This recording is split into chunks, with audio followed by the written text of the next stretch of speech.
My name is Anna Vignoles and I'm Director of the Leverhulme Trust.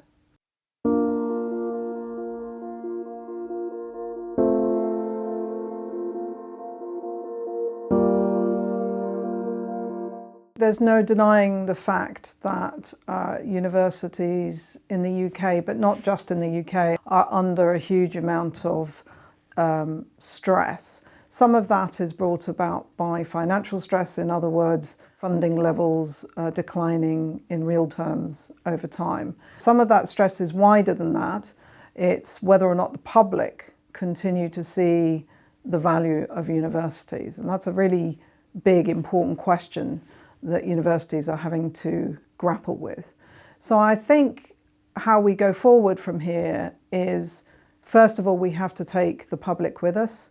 Universities are amazing places where people come together to exchange ideas, to develop skills, to do research.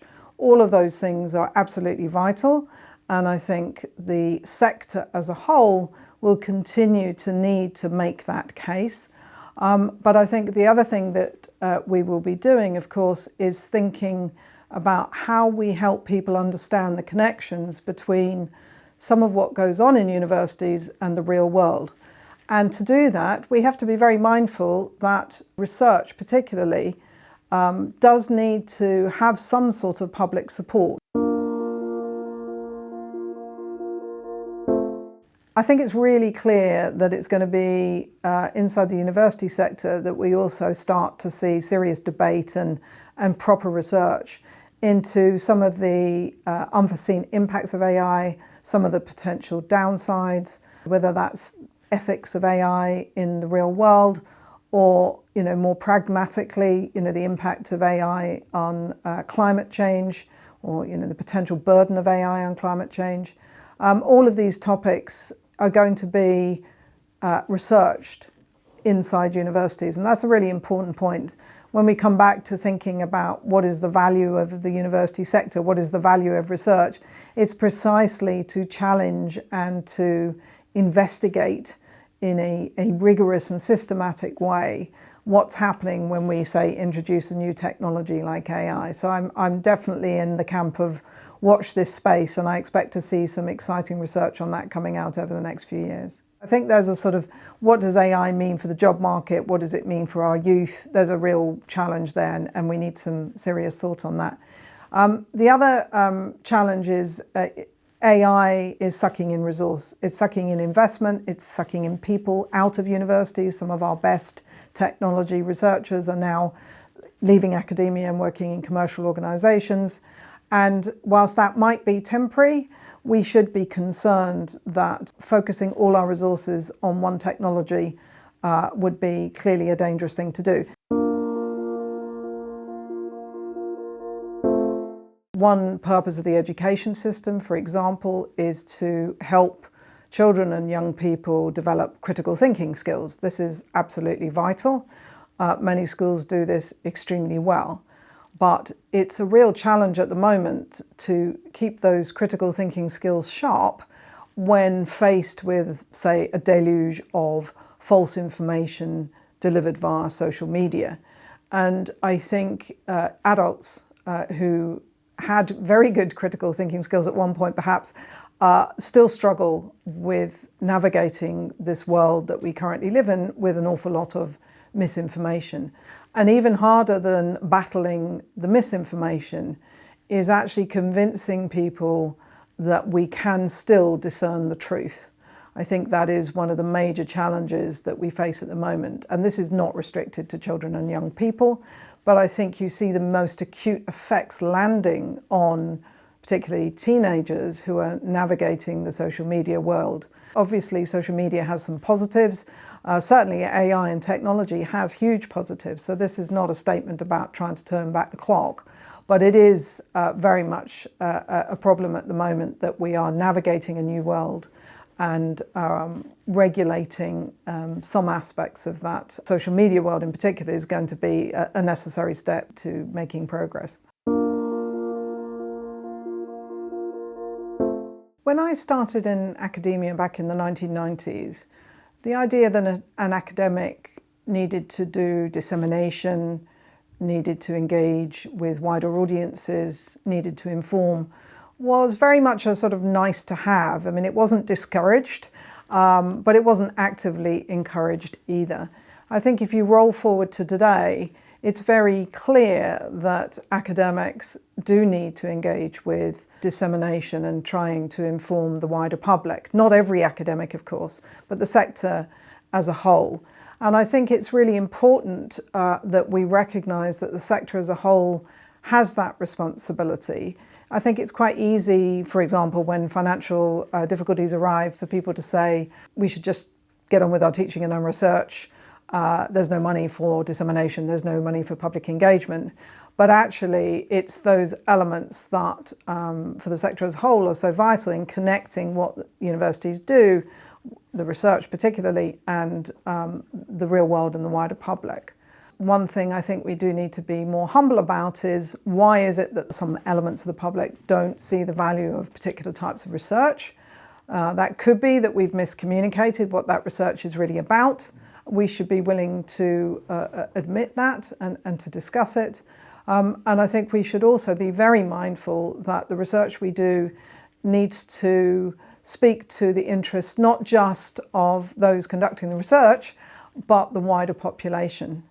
And indeed we do an awful lot of research, for example, on inequality, which is clearly an issue that's pressing for large swathes of the population. But for example, on other issues like immigration, we do need to make sure that we're doing robust, rigorous, empirical research that can inform the public debate. It's not academics' job to decide what policy should be. It is the job of academics to inform that debate as rigorously as possible using research.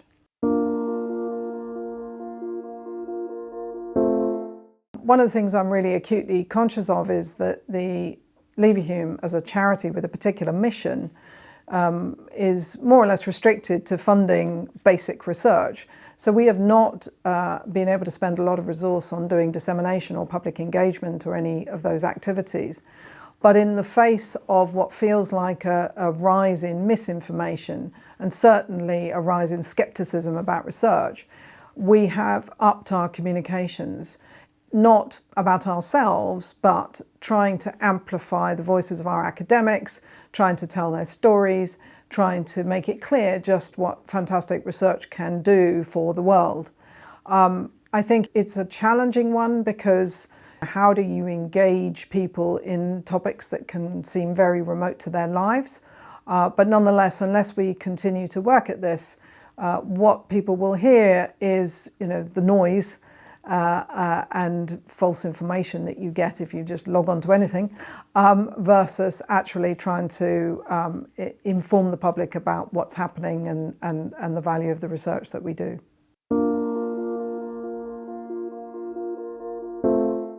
Research really genuinely is an investment in the future. If you're funding research, you have to be a naturally optimistic person, and you have to see the long term as vitally important, because research is generally not a sort of quick fix. Research is a slow burn that moves us, we hope, forward in terms of our progress on issues from the environment to the social to the economic. So when you're trying to persuade people to invest more in research, it's a very difficult story, right? Because you're saying invest now and the benefits will come much later. That's particularly challenging, for example, for governments, where they think in shorter cycles. So if I was talking to philanthropists, I would be emphasizing their legacy, because investing in research is likely to yield things in the future, yes, but things that they may well be remembered for. Unless we have people who are free to do some open thinking about what the questions are that we need to answer, how we might answer them, what does progress look like, how are we going to get ourselves out of some of the really tricky, difficult situations that we find ourselves in globally. Unless you have people who can spend the time and energy thinking about those really important topics, we will not make the progress that we need to in terms of social and economic and indeed cultural development. And I don't think that R&D conducted by companies is a substitute for the kinds of research that often goes on in universities of a basic kind. They're complementary, absolutely, and we can't have any universities unless we've got public support and sufficient public funding to support them. So these things are not mutually exclusive, but it is important that people understand what the role of publicly funded institutions like universities is, what that role is, and also the importance of that kinds of research funding. It's generally the universities or the academics themselves that do the communication about the findings from the research. But as we've recognised that we need to make the case for basic research much more strongly, the Trust has decided to do more on the communications front. What it is really about is communicating the intellectual value of that research, but hopefully in a way that someone who is not a specialist and who is not an academic can appreciate. And I don't think that universities and certainly academics necessarily do that translation brilliantly well without some help from others. So we decided to partner with Expeditions, for example. Out of all the people that we could have partnered with, the reason why we partnered with them was because they were trying to really articulate the knowledge value, the intellectual value of the research. The Leverhulme Trust is only as good as the people who apply to us and the research that they do, and also our peer reviewers who help us make very difficult judgments about what to fund. We are inextricably linked with the system, and because of that we tour around universities and we speak to a lot of academics, and the message I give is we are here to fund truly excellent research, basic research, risky research, interdisciplinary research. That is what our mission is, and I think there's an appreciation of that in the sector. There's certainly an appreciation of the fact that we've committed to an extra £100 million in spending, but I think even more than the quantum of the spending, I think there's a value in knowing that our core schemes at least are going to continue over the next few years, and therefore will always be a source of funding for people who are trying to get support at various points in their career. One of the things I'm most worried about at the moment, for example, is that it's quite hard to recruit UK doctoral students into certain subject areas, and I'm also very worried about early career academics not being able to make that transition into the academic pipeline because there's a hiring freeze. I think it's vitally important that with the sector facing financial challenges, that not all the costs of those challenges can be landing on the shoulders of those who are just entering the profession. And so we need to continue to provide support for them so that we don't end up with a sort of generation that were unfortunate enough to graduate at the wrong time and are unable to do the fantastic research that they're capable of. So I think one of our roles is to try and minimise some of the impact of those challenges that the sector is facing.